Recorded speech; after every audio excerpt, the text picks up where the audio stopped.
तुमको ना पूरा बेइज्जती कर दूंगी, तुम्हारे घर आके तुम्हारी माँ बहन तुम्हें बहुत अच्छा समझती है ना, उनके सामने तुम्हारा इंसल्ट करूंगी। एक लेडीज बाथरूम गई थी, देखा ये तो एक लड़का का मौत हुआ है, वो डर गया, डर के फिर वहाँ पे पुलिस वाले को बताया होगा, पुलिस वाले 1 घंटा वहाँ पर ट्रेन रोके, तो उसको कोई मर्डर किए या अपने से उसको लगाया फांसी की, मेरा भांजा फांसी अपने से लगाया, वो हमको न्याय चाहिए। प्यार, धोखा और बेवफाई, यही वजह थी कि जग्गू ने सुसाइड कर लिया। ये कहानी आम्रपाली वनांचल कॉलोनी के पीछे बने बॉम्बे आवास के रहने वाले जग्गू की है, जिसने 3 दिन पहले इंटरसिटी गोंदिया इंटरसिटी के टॉयलेट में फांसी लगाकर आत्महत्या कर ली। लेकिन इस सुसाइड के पीछे की क्या कहानी थी, यह उस वक्त सामने आई जब सुसाइड से पहले जग्गू ने अपने दोस्त सन्नी को वॉइस मैसेज भेजे, और वॉइस मैसेज 1-2 नहीं बल्कि पूरे 19 थे, जिसमें उसने अपनी प्रेमिका द्वारा की गई प्रताड़ना और उसके फियांसे के साथ रिलेशन के बावजूद उसके साथ रिलेशनशिप रखना, उसकी बेस्ट फ्रेंड के साथ में जो टॉर्चर करना, ये पूरी कहानी में 4 लोग शामिल थे, जिसमें 3 लड़कियां और 1 लड़का शामिल है। इस जिस हिसाब से वॉइस मैसेज जग्गू ने अपने दोस्त को भेजा है, उसमें उसने बताया है कि उसकी जो प्रेमिका है अश्विनी, उसकी बेस्ट फ्रेंड मनीषा और अश्विनी की बड़ी बहन अनीता और उसके दोस्त सचिन ने मिलकर उसे इतना प्रताड़ित किया कि उसे सुसाइड करना पड़ा। भिलाई नगर थाने में एक युवक के गुमशुदगी का रिपोर्ट दर्ज किया गया था और इसी बीच एक मर्ग कायमी हुई गोंदिया में, महाराष्ट्र में। एक युवक ट्रेन में फांसी लगा के सुसाइड कर लिया था, ऐसी तथ्य सामने आए हैं। पीएम के बाद और जांच के बाद ये स्पष्ट हो जाएगा कि क्या कारण और कैसे रहे हैं। परिजनों के द्वारा कुछ आरोप लगाए जा रहे हैं और कुछ मीडिया में, सोशल मीडिया में ये वायरल हो रहे हैं, जिसकी जांच की जाएगी। जो भी तथ्य सामने आएगा उसके आधार पर कार्रवाई की जाएगी। जो प्रेम कहानी में ट्रायंगल है यहाँ पर, वो ये सामने आया है कि जो जग्गू की प्रेमिका थी, वह जग्गू के साथ तो पिछले 6-7 साल से रिलेशनशिप में थी, लेकिन उसके साथ-साथ घर वालों ने जहाँ रिश्ता तय किया था, सचिन के साथ में भी वह रिलेशनशिप में थी। और इसी बीच जग्गू की प्रेमिका की जो सहेली है मनीषा, उसने भी जग्गू को प्रपोज किया था। हालांकि जग्गू ने इस बात को स्वीकार किया कि उससे गलती हुई थी, पर वह माफी मांगकर अपनी पूरी जिंदगी अश्विनी के साथ बिताना चाहता था। पर अश्विनी ने उसे इतना टॉर्चर किया कि वह अब पीछे हट गया। लेकिन जब सचिन को ये बात पता चली, तो सचिन भी पीछे हट गया अश्विनी से शादी करने के लिए, और अब अश्विनी वापस जग्गू के पास आकर रहना चाहती थी, उसके साथ शादी करना चाहती थी। लेकिन उसकी लगातार प्रताड़ना और टॉर्चर से जग्गू ने उसे मना कर दिया, और कुछ दिन पहले है, सुसाइड के 2 दिन पहले वो उसके घर, ये जो घर आप देख रहे हैं, यहाँ पहुंचकर उसने यहाँ पर काफ़ी हंगामा किया था। उसकी माँ और बहन के साथ में आकर के झगड़ा किया। और आपको बता दूँ कि जग्गू पुलिस की तैयारी कर रहा था, पुलिस भर्ती निकली हुई है, कांस्टेबल भर्ती के लिए उसने फॉर्म भरा था और 2 दिसंबर को उसका एग्ज़ाम होना था। लगातार वो पुलिस भर्ती के लिए कई समय से तैयारी कर रहा था। और ये बात अश्विनी को पता थी, और वो इस बात को लेकर टॉर्चर करती थी कि अगर उसने उसकी बात नहीं मानी तो वो थाने में एफआईआर करवाएगी उसके खिलाफ में, ताकि उसका जो करियर है वो चौपट हो जाए, वो किसी भर्ती के लायक ना रहे। क्या पूरा इस मामले में पूरा एंगल था, क्या कहानी थी, आइए जानते हैं उनके परिजनों से। ट्रेन में जगबंधु ने सुसाइड कर लिया, और ये सुसाइड है या हत्या है यह तो पुलिस से जांच करेगी, लेकिन जगबंधु की बहन हमारे साथ में, पूरा मामला क्या था, किस तरीके से उसका भाई प्रताड़ित था। आपको बता दूं कि जगबंधु पुलिस एग्जाम की तैयारी कर रहा था, क्योंकि कांस्टेबल भर्ती लगातार चल रही है और 2 तारीख को उसका एग्जाम भी था, और लड़के सिर्फ इसलिए प्रताड़ित कर रही थी कि अगर वो उसकी बात नहीं मानेगा तो वह एफआईआर करा देगी उसके खिलाफ में, ताकि वह पुलिस भर्ती में हिस्सा न ले सके। ज्योति, क्या हुआ था आपके भाई के साथ में, थोड़ा किस तरीके का प्रेम प्रसंग का मामला इसमें सामने आ रहा है? जैसे ना दोनों भैया और वो रिलेशन में थे, तो वो मतलब भैया के साथ साथ किसी और अदर लड़के से भी अपने मतलब रिलेशन में थी, मतलब उनके कोई रिलेटिव्स थे। तो भैया को जब पता चला कि रिलेशन में हो, तो पूछे तो वो कुछ नहीं बताती थी, हमेशा झूठ बोलती थी, नहीं ऐसे कुछ नहीं है, ऐसे कुछ नहीं है, घर वाले बस रिश्ता किए हैं। तो बाद में जब भैया उनका फोन ट्रैक किए तो उनको पता चला कि ऐसे ऐसे रिलेशन में है ये। तो फिर भी सच नहीं बताती थी भैया को, वो हमेशा मतलब भैया और उनके दोनों के साथ में रिलेशन में रहती थी, बातें करती थी, सब करती थी। तो फिर भैया को हमेशा मतलब शक होने लगा, ये क्या है क्या नहीं करके। तो फिर वो लड़के से बात किए जिनके साथ उनका रिलेशन हुआ था।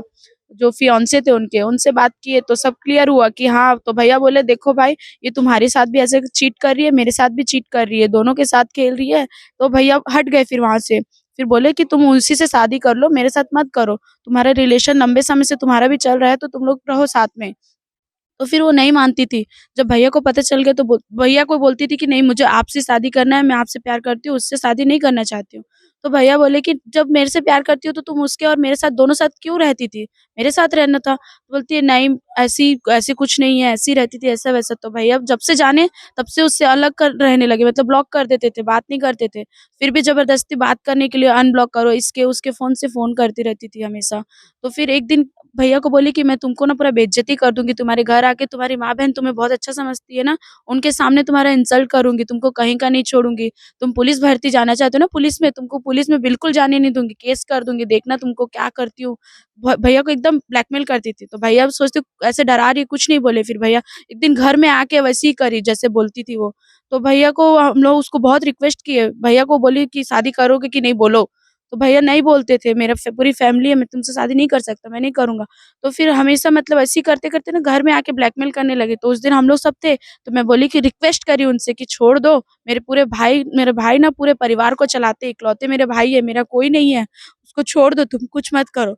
तो ना वो एकदम मानती नहीं थी, मेरे को शादी करना है। मैं बोली मेरे भाई तो तुमसे शादी करना नहीं चाहते हैं, तुम धोखा दी हो करके, तो छोड़ दो। बोलती है नहीं, मैं तुम्हारे भाई से शादी करना चाहती हूँ करके, एकदम मैं उनसे बहुत रिक्वेस्ट भी करी, छोड़ दो, उनको ऐसा मत तो करो। अभी जिस तो दिन ऐसे भाई करने लगी। गायब हुए थे, उसके बाद में भाई कभी आप लोग घर में डिस्कस किए कि लड़की के साथ में कुछ ऐसा जो है, जब लड़की झगड़ा करने घर आई थी? हाँ, झगड़ा करने आई थी तो जब हमको पता चला तो हम लोग बोले भैया ऐसे कुछ रिलेशन है तो तुम शादी कर लो, तुम अपनी इच्छा से शादी कर सकते हो। हम घर वाले माँ हम लोग सब माने। जब वो घर में आई तो हम लोग सब पता चला तो हम लोग बोल दिए कि शादी कर सकते हो आप। तो भैया बोले नहीं, मैं नहीं करूँगा। वो ऐसा-ऐसा मेरे साथ की है, मैं नहीं कर सकता उससे शादी, भैया ऐसे बोलते थे। और जिस दिन फिर शुक्रवार के दिन मैं गाँव जाने वाली थी, तो भैया स्टेशन आए थे, मुझे छोड़े, फिर उसके बाद मैं चले गए, उसके बाद मुझे क्या हुआ, क्या नहीं मुझे पता नहीं था। तो फिर भैया जो मासी के लड़के हैं, वो मेरे भाई फ़ोन किए मुझे, ऐसे-ऐसे पार्टी में गए थे, पार्टी से भैया गायब हो गए हैं। उसके बाद से कुछ पता नहीं चला, फिर सुबह फ़ोन आया तो पता चला कि ऐसा-ऐसा हुआ है भैया के साथ।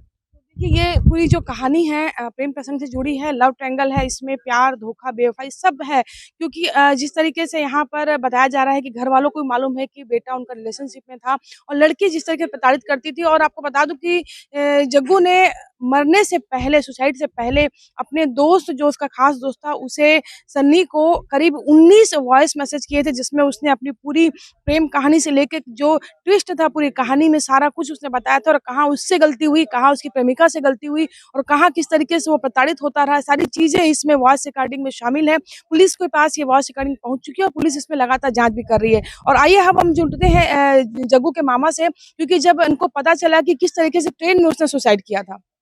भांजे ने सुसाइड किया था, कैसे पता चला और कैसे आप लोगों को खबर लगी कि ट्रेन की बोगी के टॉयलेट में उसने सुसाइड कर लिया है?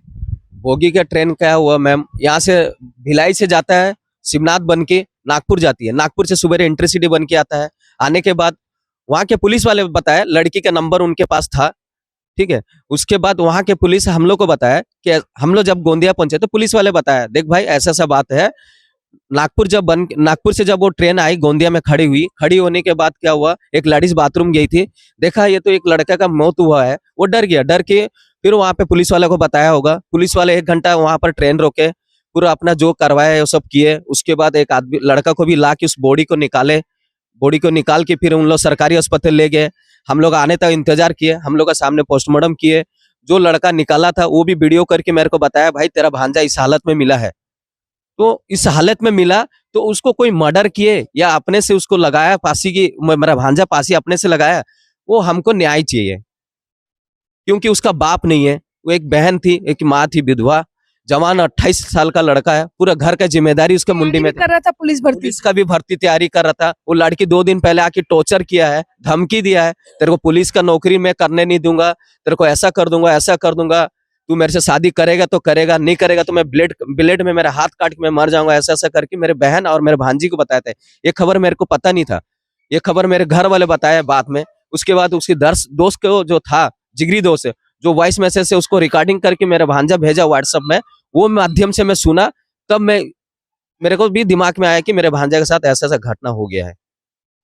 आप लोग क्या चाह रहे हैं क्योंकि कहीं ना कहीं इसमें प्रताड़ना की बात सामने आई, क्या चाह रहे हैं आप?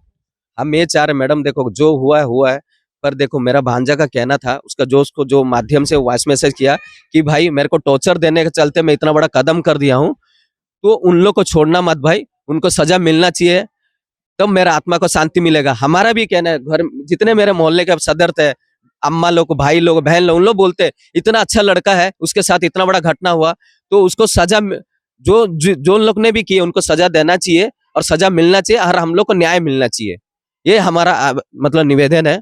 जो भी हमारे से अधिकारी है, बड़े लोग है, जो भी है यहाँ छत्तीसगढ़ का है, चाहे पुलिस वाला हो, कोई अधिकारी हो, कोई भी हो, हमसे वही अभिनंदन है। हम गरीब आदमी लोग हैं, प्राइवेट में काम करने वाले हैं, तो हमको वही चाहिए सर। फिलहाल गुमशुदगी की रिपोर्ट भिलाई नगर थाने में दर्ज की गई थी, लेकिन कल शव आने के बाद में जामुल थाना प्रभारी भी यहाँ पहुंचे थे और पूरे मामले की अब जांच शुरू हो चुकी है। वॉइस रिकॉर्डिंग जो है वो पुलिस के पास पहुंच चुकी है और जल्द ही जग्गू का जो मोबाइल है वो भी पुलिस जब्त करेगी और उसकी आवाज है या किसकी आवाज है या किस तरीके से पूरी घटना की सच्चाई है, यह पुलिस की जांच के बाद ही पता चलेगा। लेकिन फिलहाल परिजनों की अपील है कि उनके बेटे को न्याय मिलना चाहिए, क्योंकि जिस तरीके से उससे प्रताड़ना सही है, वो मेंटली टॉर्चर होकर उसने अपनी जान दी है, तो उसकी आत्महत्या प्रेरित करने वाले उन चारों लोगों के खिलाफ में कार्रवाई होनी चाहिए। कोमल धनेसर, IBC 24 भिलाई।